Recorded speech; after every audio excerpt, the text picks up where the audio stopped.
આગામી તારીખ 27મી ફેબ્રુઆરીથી ધોરણ 12 અને ધોરણ 10ની બોર્ડની પરીક્ષાઓ શરૂ થઈ રહી છે. આથી અત્યારે સ્કૂલો દ્વારા બોર્ડના વિદ્યાર્થીઓને હોલ ટિકિટ આપવામાં આવી રહી છે. જોકે ધરમપુરના માલનપાડામાં આવેલી સ્વામિનારાયણ સ્કૂલ દ્વારા ધોરણ 12ના વિદ્યાર્થીઓ પાસેથી હોલ ટિકિટના સાથે ₹2500 ખંખેરી લીધા હતા. આમ કોઈ કારણ વિના સ્કૂલ સંચાલકો દ્વારા વાલીઓ પાસેથી કરવામાં આવેલી આ ₹2500ની ઉઘરાણીનો મામલો ચર્ચાસ્પદ બનતા વિવાદ શરૂ થયો હતો. શિક્ષણ વિભાગને ધ્યાનમાં આવતા શિક્ષણ વિભાગ દ્વારા આ મામલે તપાસ શરૂ કરી હતી અને શિક્ષણ વિભાગની ટીમ ધરમપુરના માલનપાડા સ્કૂલ પહોંચી અને સંચાલકો અને સ્કૂલ સ્ટાફની પૂછપરછ કરી હતી. કે શાળાના વિદ્યાર્થીઓ પાસેથી ₹2500 હોલ ટિકિટના નામે જે ઉઘરાણી કરવામાં આવે છે એ વાત એકદમ ખોટી છે. અમે રજિસ્ટ્રેશન પેટે ₹2500 શરૂઆતમાં જ લઈએ છીએ. જે વાલીની ફી બાકી હોય એના માટે અમે કહ્યું હોય હોલ ટિકિટ માટે કોઈ પણ પેરેન્ટ્સ પાસેથી વધારાના ₹2500 લેતા નથી. અને આ અંગે જિલ્લા શિક્ષણ અધિકારી સાહેબશ્રીની કચેરીમાંથી પણ એડીઆઈ સાહેબ આવ્યા છે. અમે બધી બાબતનો ખુલાસો કર્યો છે.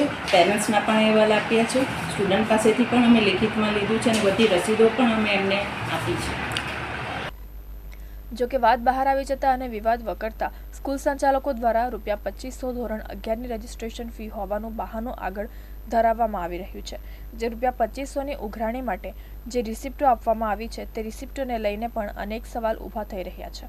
શિક્ષણ વિભાગ દ્વારા તાત્કાલિક આ બાબતને ગંભીરતાથી લઈ તપાસ શરૂ કરી હતી અને શાળા સંચાલકો અને આચાર્યનો જવાબ લીધો હતો. તપાસમાં પણ શાળાએ ગેરકાયદેસર રીતે ફી ઉઘરાવી હોવાનું બહાર આવ્યું છે. આથી 2 દિવસમાં જ ઉઘરાવેલી ફી વિદ્યાર્થીઓના વાલીઓને પરત કરવા શિક્ષણ અધિકારીએ આદેશ કર્યા છે. આ સાથે જ આ ગેરરીતિ બદલ શાળાને શિક્ષણ વિભાગ દ્વારા નોટિસ પણ ફટકારવામાં આવી છે.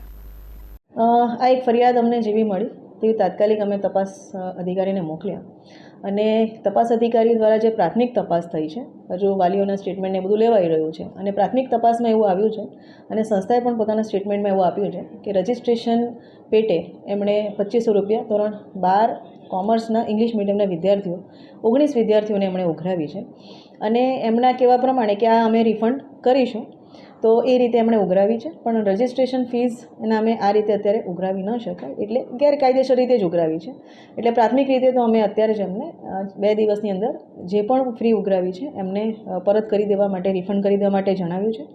આ સાથે સાથે સદર બાબતે વધુ તપાસ કરતાં વિદ્યાર્થીઓની જે એફઆરસી પ્રમાણે મંજૂર થયેલી છે એ ફીસ પ્રમાણે જ લેવાયું છે. એટલે એફઆરસીમાં પણ આનો કોઈ ઉલ્લેખ નહોતો, એટલે એક નોટિસ પણ એમને પાઠવીએ છીએ. સાથે સાથે અમારે જે ઉપલી કચેરીએ જાણ કરવાની હોય કે રિપોર્ટ કરવાના હોય એ પણ આ કેસમાં થશે.